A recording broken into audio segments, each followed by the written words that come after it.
আজকের ক্লাসে পড়বো আমরা বাইনারি অ্যাডার নিয়ে। তো বাইনারি অ্যাডার নিয়ে কথা বলতে গেলে তোমাকে জানতে হবে যে বাইনারি অ্যাডারটা কি জিনিস। বাইনারি অ্যাডারটা হচ্ছে যে অ্যাডার বাইনারি বিটগুলোকে যোগ করতে পারে বা যোগ করে থাকে সেটাকে বাইনারি অ্যাডার বলে।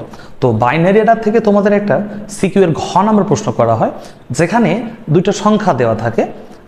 ধরো এখানে দেওয়া আছে a = 1010 এবং b = 1011। তোমাকে বলা হবে যে এরকম দুইটা সংখ্যাকে সার্কিট দিয়ে যোগ করো। আর তোমরা এমনি জানো যে অ্যাডার হচ্ছে সেই সার্কিট যেটা বাইনারি যোগ করার সক্ষমতা রাখে। তো এখন বোর্ডে দেখো, তাহলে a = 1010, b = 1011। এই ক্লাসটা তারাই বুঝতে পারবে যারা হাফ অ্যাডার এবং ফুল অ্যাডার সম্পর্কে ভালোভাবে ধারণা রাখো। তাছাড়া আদারওয়াইজ তোমার বোঝা একটু কষ্ট হলেও হতে পারে।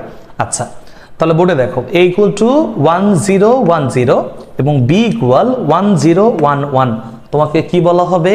দুইটা সংখ্যাকে, এই দুইটা সংখ্যাকে অথবা ভিন্নভাবেও থাকতে পারে, তোমাকে বলা হবে যে সংখ্যা দুইটাকে সার্কিটের মাধ্যমে যোগ করে দেখাও। তো তুমি কিভাবে, মানে সার্কিটের মাধ্যমে যোগ করে দেখাও, তো তুমি কিভাবে সার্কিটের মাধ্যমে এই দুইটা সংখ্যাকে যোগ করতে পারো? আর যোগের যে সার্কিটটা আছে সেটা তোমরা জানো হচ্ছে অ্যাডার। তাহলে বোর্ডে দেখো a = 1010, b = 1011। এই দুটো সংখ্যাকে নর্মালি বাইনারি যোগ করে কত হয় সেটা আগে তুমি ভালো করে লক্ষ্য করো। 0 এবং 1 যোগ করলে বাইনারিতে হয় 1, 1 যোগ করলে বাইনারিতে লিখতে হয় 0, হাতে থাকে 1, হাতের ওই 1 আর এই দুইটা শূন্য যোগ করলে 1 একে 1, দুইটা 1 যোগ করে বাইনারিতে লিখবো 0, হাতে থাকবে 1, সেই 1টা এখানে লেখা হয়েছে।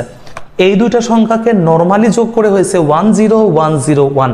তাহলে বাইনারিতেও যদি যোগ করা, মানে সার্কিট দিয়েও যদি যোগ করা হয়, ফলাফলটা এটাই হওয়া লাগবে যে 10101। এখন ভালো করে লক্ষ্য করো, a = 1010 কয়টা ডিজিট? 4টা ডিজিট। b = 1011 কয়টা ডিজিট? 4টা ডিজিট। a = 1010 4টা ডিজিটের জন্য এখানে 4টা চলক নেওয়া হয়েছে। ধরো এই যে প্রথম সংখ্যা যেটা 0, এটাকে ধরো আমরা ধরে নিয়েছি a1, দ্বিতীয় সংখ্যাটা হচ্ছে 1, ধরো এটাকে ধরে নিয়েছি আমরা a2, তৃতীয় সংখ্যাটা হচ্ছে 0, এটাকে ধরে নিয়েছি আমরা a3, 4 নম্বর সংখ্যাটা হচ্ছে 1, এটাকে ধরে নিয়েছি আমরা a4।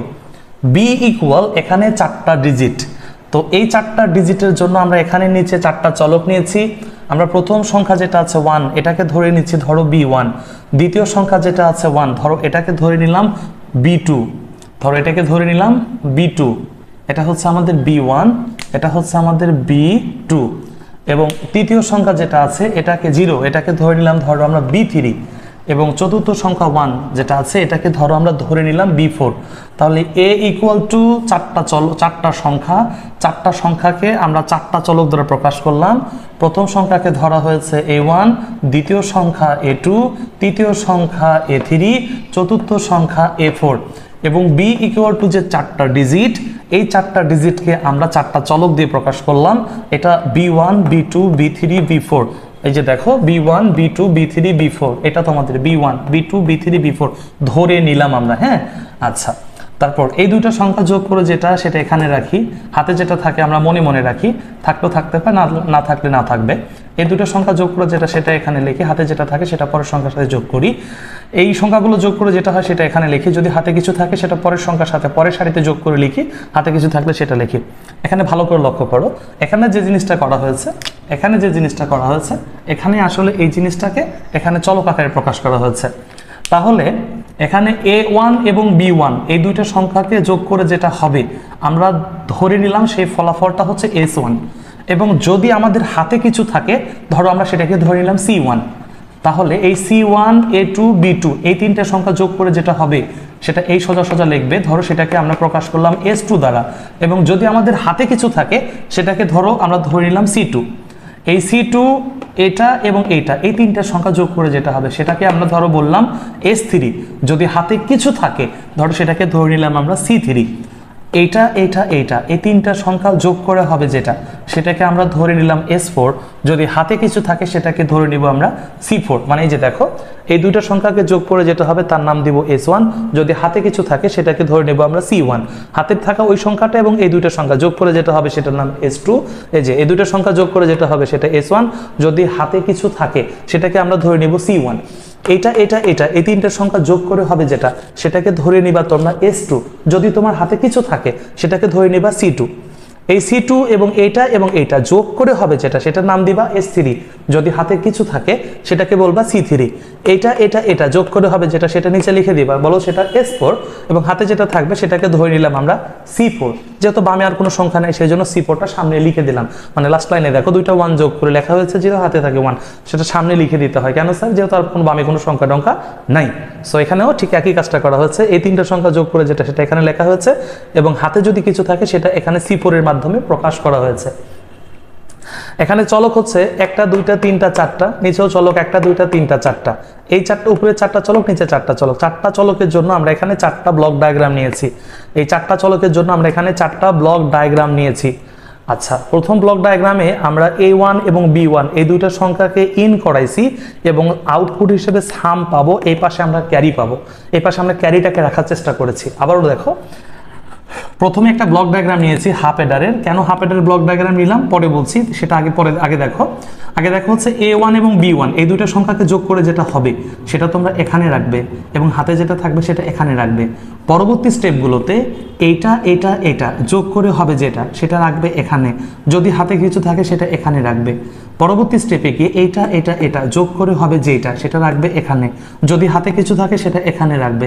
তারপর এটা যোগ করে হবে যেটা, সেটা রাখবে এখানে, এবং হাতে যেটা থাকবে সেটা এই পাশে রেখে দেবে। হ্যাঁ, আচ্ছা, প্রথমটা হচ্ছে হাফ এডার, বাকিগুলো কেন সবগুলো ফুল এডার? স্যার এটা হাফ এডার, বাকিগুলো ফুল এডার।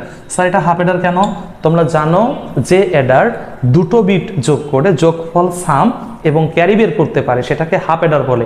আমি আবারও বলছি, যে এডার দুটো বিট যোগ করে যোগফল সাম এবং ক্যারি বের করতে পারে সেটাকে হাফ এডার বলে।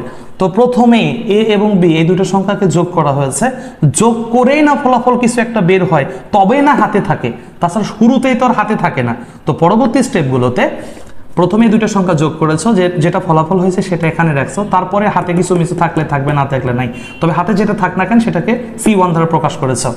তারপর এটা এবং হাতের এই যে ক্যারিটা, এই তিনটা সংখ্যা যোগ করে হবে যেটা, সেটা রাখবে এখানে, এবং পরবর্তীতে হাতে যদি কিছু থাকুক বা না থাকুক সেটাকে এখানে রাখবে। এবং তার পরবর্তী স্টেপে দেখো এটা যোগ করে হবে যেটা, সেটা রাখবে এখানে, এবং হাতে যেটা থাকবে সেটা এখানে রাখবে।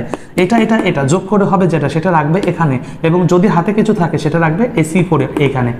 আচ্ছা, প্রথমটা হাফ এডার কেন স্যার? বাকিগুলো কেন ফুল এডার?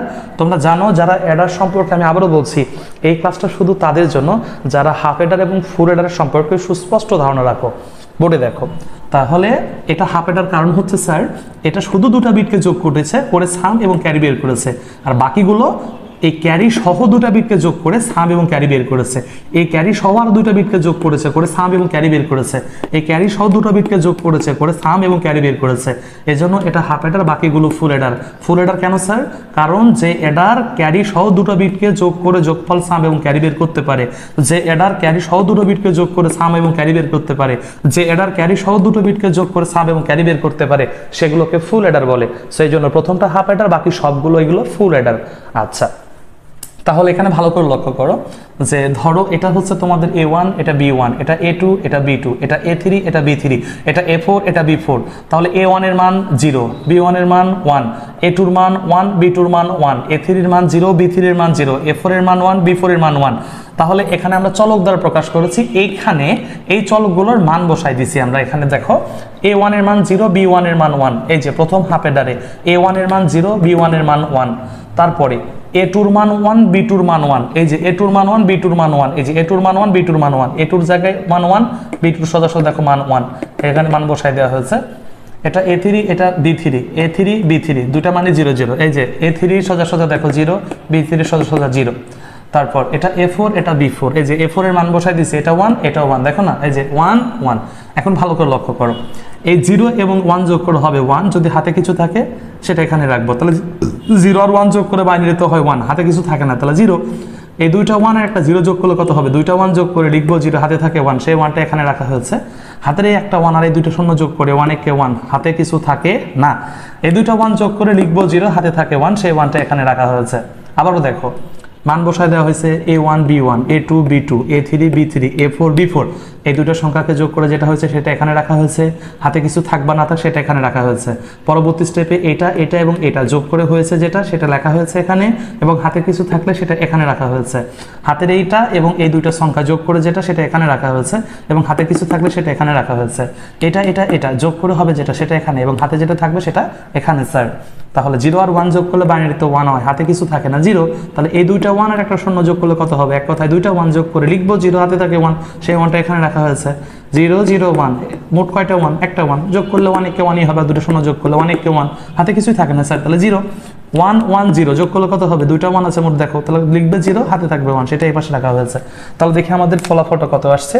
আমরা দেখতে পাচ্ছি 1 0 1 0 1, এই যে স্যার 1 0 1 0 1। হ্যাঁ আচ্ছা, একটু দেখো তাহলে a equal to 1 0 1 0, b equal to 1 0 1 1, এই দুটো সংখ্যাকে নরমালি যোগ করে, বাইনারিতে নরমালি যোগ করে আসছিল 1 0 1 0 1, এবং সার্কিট মার্কিট দিয়ে যোগ করে ফলাফল ওটাই আসছে যে 1 0 1 0 1।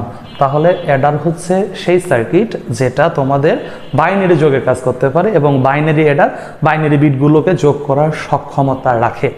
আচ্ছা, এখন তোমাদের কাছে আমার একটা প্রশ্ন হচ্ছে, তোমাদের কাছে ধরো আমি দিলাম a ইকুয়াল টু ধরো 1 1 0 1, এবং ধরো b ইকুয়াল টু 1 0 1 1। কথার কথা, এই দুটো সংখ্যাকে বাইনারিতে যোগ করে কত হয়, এবং এটাকে যদি সার্কিট দিয়ে যোগ করো, একদম তোমার চলক থেকে শুরু করে ব্লক ডায়াগ্রাম থেকে শুরু করে ব্লক ডায়াগ্রামের মান বসানো থেকে শুরু করে এই 3টা স্টেপ করে তোমরা আমাকে কমেন্ট করে জানাবে যে আসলে এই ব্যাপারটা তোমরা বুঝছো কিনা।